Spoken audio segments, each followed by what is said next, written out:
On Unity Station 7, strength meant survival. At least that's what Rekk of the Zargama believed. The Zargama were apex predators from a high-gravity world of ash plains and razor forests. They hunted in coordinated packs. Their young learned pursuit before language. Their elders bore scars like medals. Rekk was barely past cubhood but already formidable, dense muscle coiled beneath silver-black fur. His claws clicked sharply against alloy floors, his amber eyes reflected light like twin embers. He watched. He judged. And he dismissed. The traders were soft. The scholars were slow. The maintenance crews avoided confrontation. And the plants were the worst. An entire agricultural dome occupied one ring of Unity Station 7, humid, bright, filled with stationary organisms that neither fled nor fought. The Zargama valued motion. Plants simply stood there. Rekk considered that the lowest form of existence. So when he saw the human kneeling among them, hands buried in soil, he did not hide his contempt. Camilla Alvarez hummed softly as she worked. Dark curls tied loosely back, gloves dusted with loam, instruments blinking beside her as she adjusted irrigation levels. Rekk approached deliberately. She looked up and smiled. No fiercest. Interesting. You are cultivating stationary organisms, Rekk said. Why? Camilla leaned back slightly. I'm growing food, medicine, oxygen, and something beautiful. Food is hunted, medicine is synthesized, oxygen is manufactured, beauty is irrelevant. She studied him unoffended. Humans learned a long time ago that survival doesn't always come from chasing something down. Rekk's tail flicked. Explain. On our homeworld we nearly starved more than once, she said calmly, so we learned to grow what we needed. We studied seeds, we studied soil, we studied light. Plants fed billions, plants healed millions. She gestured around them. This is how humanity survived long before we had starships. Rekk considered that. Survival without pursuit. Without dominance. Strained. You are weak, he said. Camilla smiled slightly. And yet we're everywhere. Rekk did not intend to return. But he did. The next cycle and the next. He stood at the dome entrance first. Then closer. Then beside her. She never demanded explanation. You see this? She asked one day, holding up a broad-leafed plant. It produces compounds that reduce inflammation. Rekk leaned in. It appears fragile. It is, she said, but fragile doesn't mean useless. She scanned a sample. Your species, the Zargama, have dense muscle fibers adapted for explosive acceleration. That means frequent micro-tearing. This extract speeds recovery. Rekk's ears twitched. You studied us. I study life, she replied. No arrogance, no fear. Just certainty. One day he said it plainly. They cannot defend themselves. Camilla pointed to a vine lined with subtle barbs. Touch that. Rekk did.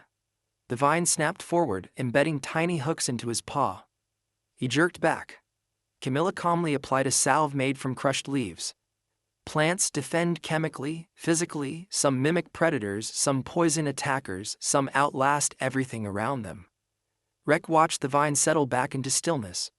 It had not chased him. It had waited. Weeks passed. Rekk learned. Compact crops engineered for long voyages. Root networks stabilizing hydroponic soil beds. Leaves filtering atmospheric toxins more efficiently than mechanical scrubbers. Camilla brewed tea from dried petals. He drank reluctantly. Warmth spread through him, muscle tension eased. That is efficient, he admitted. She laughed softly. Humans domesticated thousands of plants. We turned poison into medicine. We turned weeds into staple crops. We learned to see potential where others saw inconvenience. Why, he asked. Because humans don't just hunt, she said, we adapt. Rekk said nothing.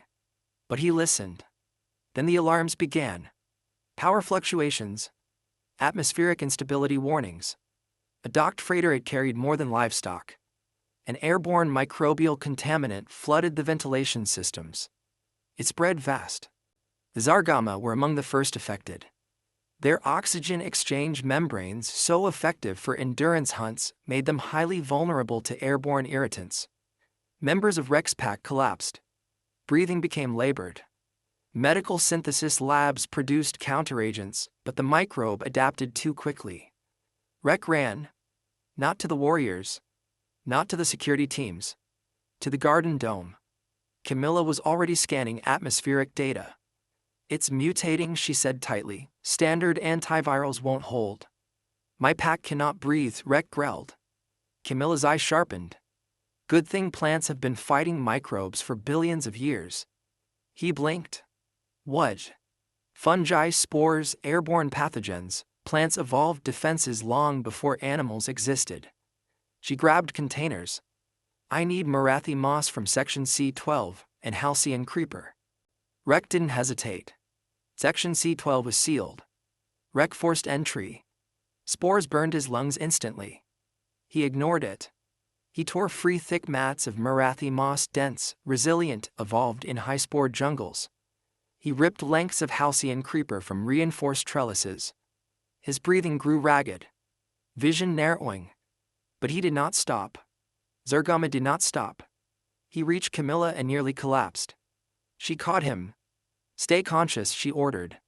Her hands moved quickly, crushing moss into gel, extracting compounds from the creeper.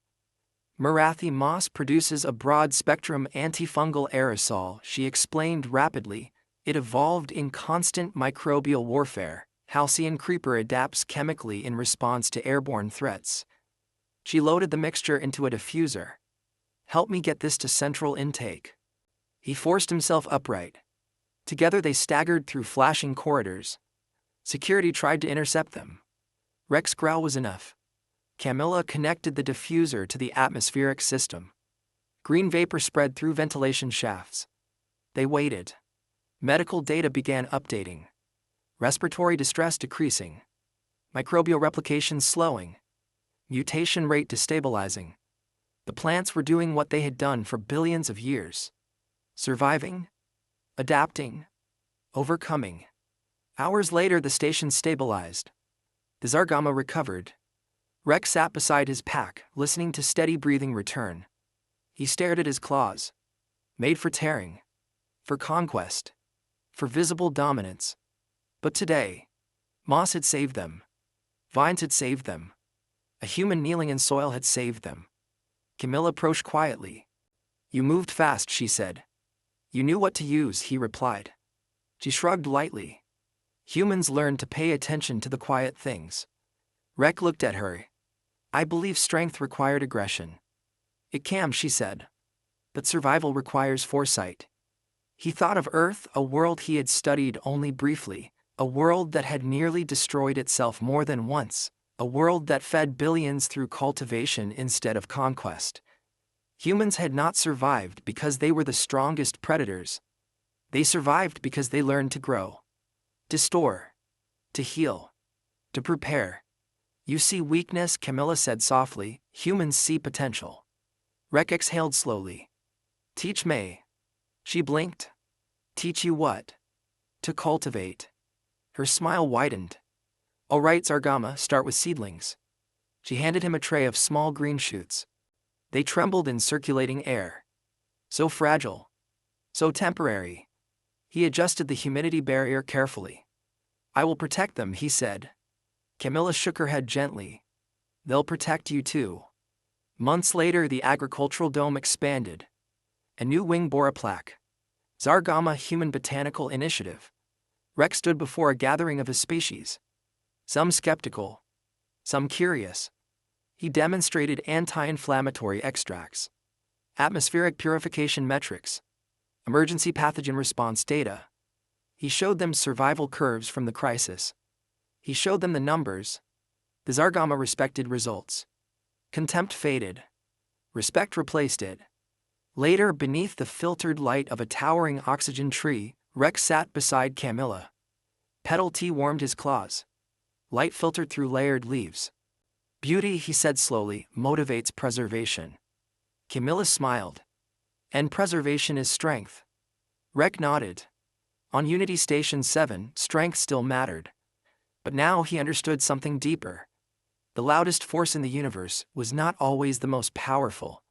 Sometimes it was the quiet things, the rooted things, the patient things, the species that could look at something fragile and see a future in it. The Zargama hunted. Humans cultivated. Together, they endured. And somewhere in the controlled atmosphere of Unity Station 7, a predator cub once filled with contempt knelt carefully in soil, learning that true strength did not always roar. Sometimes, it grew.